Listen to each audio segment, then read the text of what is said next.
गुरु प्यारी सात संगत जी, आप सभी को प्यार भरी राधा स्वामी जी। संगत जी, जो संगत अक्सर दूसरों की देखा देखी करती है या फिर दूसरों के दिखावे या दबाव में आकर सद्गुरु से जुड़ जाती है, परमार्थ का कानून विश्वास पर चलता है, ना कि दूसरों की नकल करके या दूसरे के दबाव में आकर लोग जुड़ तो जाते हैं, लेकिन अंदर से सद्गुरु के प्रति विश्वास नहीं जगा पाते। और विश्वास एक ऐसी चीज़ है जो हम जबरदस्ती नहीं कर सकते हैं। विश्वास तो अपने आप ही हमारे अंदर से उत्पन्न होता है। साथ संगत जी, अगर संगत के अपने इस चैनल पर पहली बार आए हों तो सब्सक्राइब अवश्य करें जी।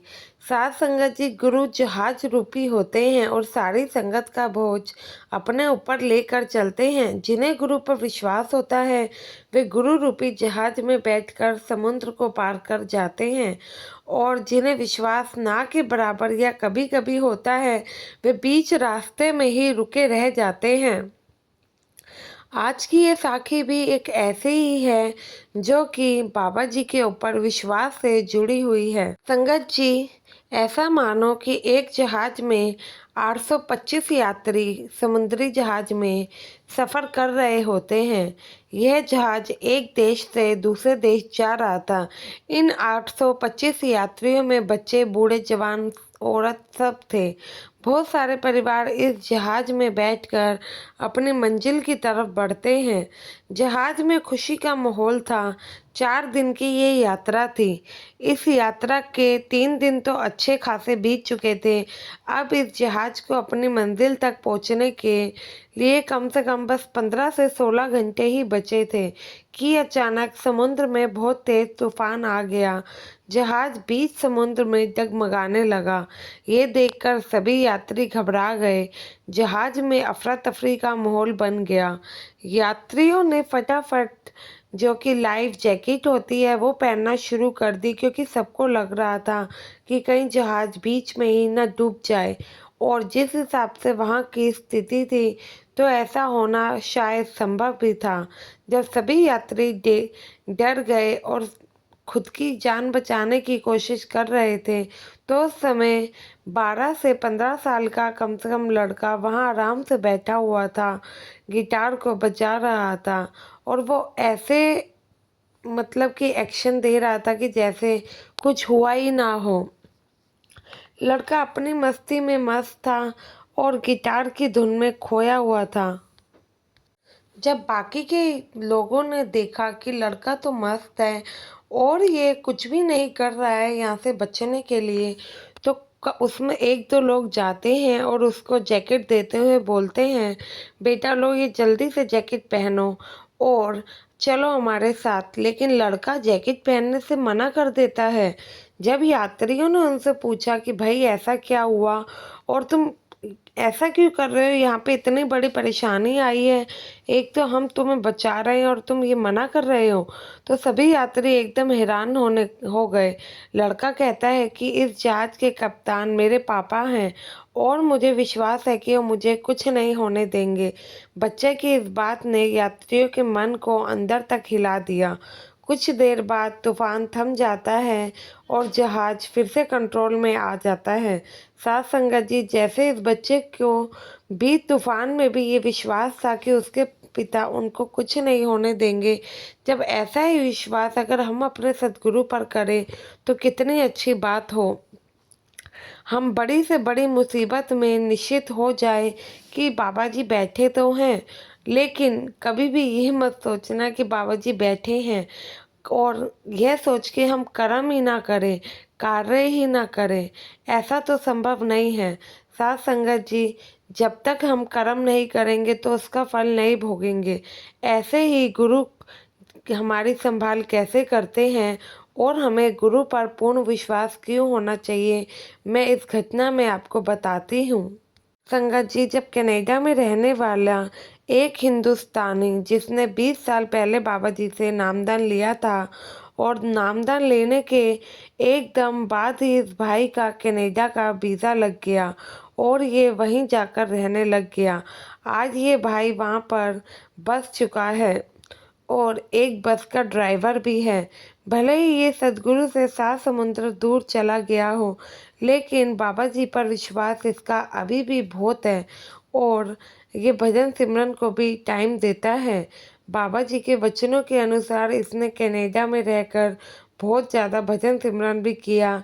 इसको बाबा जी पर विश्वास तो बचपन से ही था, लेकिन नामदान इसको 20 साल पहले मिल पाया था। उन दिनों बाबा जी कनाडा में थे। जब इस भाई को पता लगा कि बाबा जी कनाडा वैंकूवर में आ रहे हैं, तो यह भाई बाबा जी के पास जाता है और सत्संग में उनके दर्शन भी करता है। संगत जी, बाबा जी जब कहीं पे भी जाते हैं तो वहाँ पर सेवा का प्रोग्राम होता है, जो कि 4 से 5 दिन पहले हो जाता है, जिसमें सब तैयारियां होती हैं। आने वाली संगत को किसी भी तरीके की परेशानी ना हो, यह भाई भी उस सेवा में शामिल होता है। 4 से 5 दिन पहले ही सत्संग घर पहुंचकर सेवा करता है।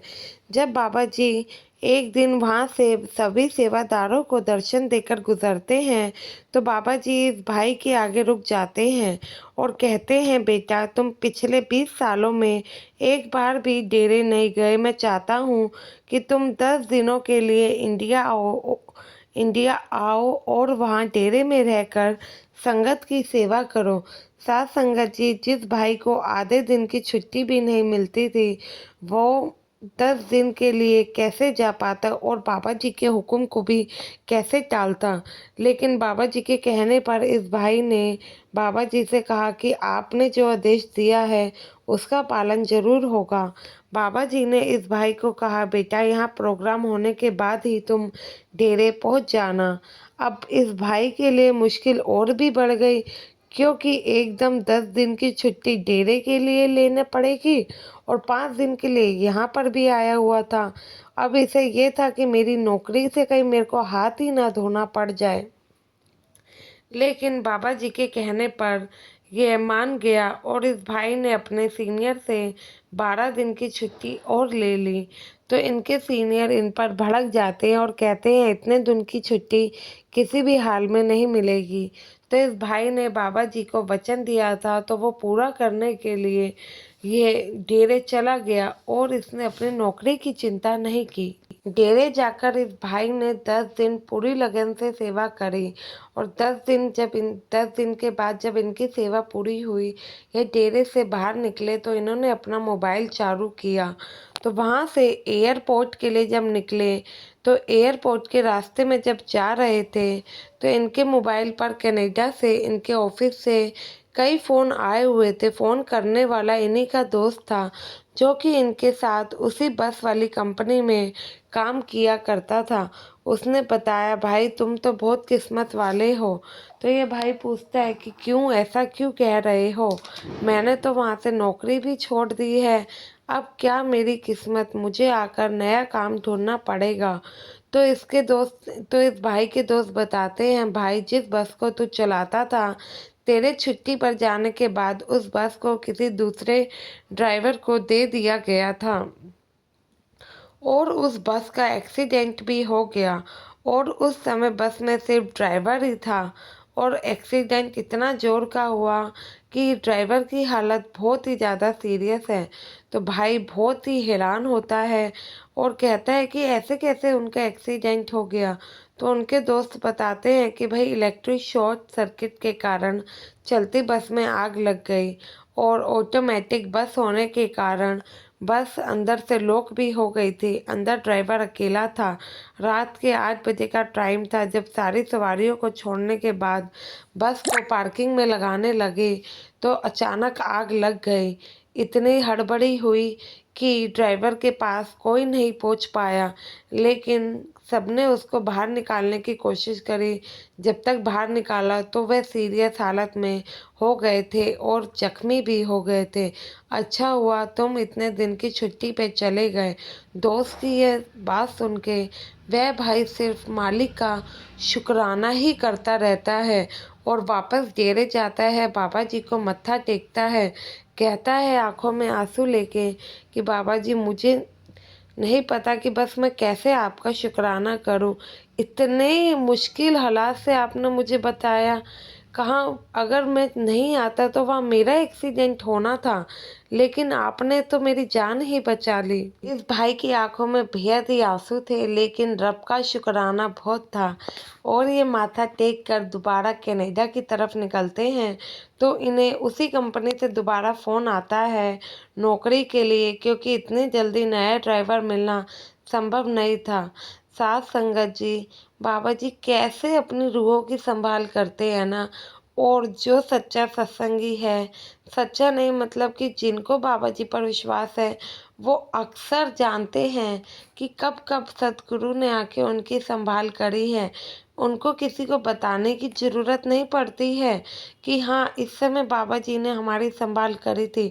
उनकी अंतरात्मा खुद ही यह बात जानती है कि सतगुरु कैसे हमारी संभाल करते हैं। शायद इसलिए संगत को बाबा जी से इतना प्यार है, क्योंकि बाबा जी भी जाने जान हैं और संगत तो समझती ही है कि हमारे बाबा जी कितने प्यारे हैं और हमारा कैसे ध्यान रखते हैं।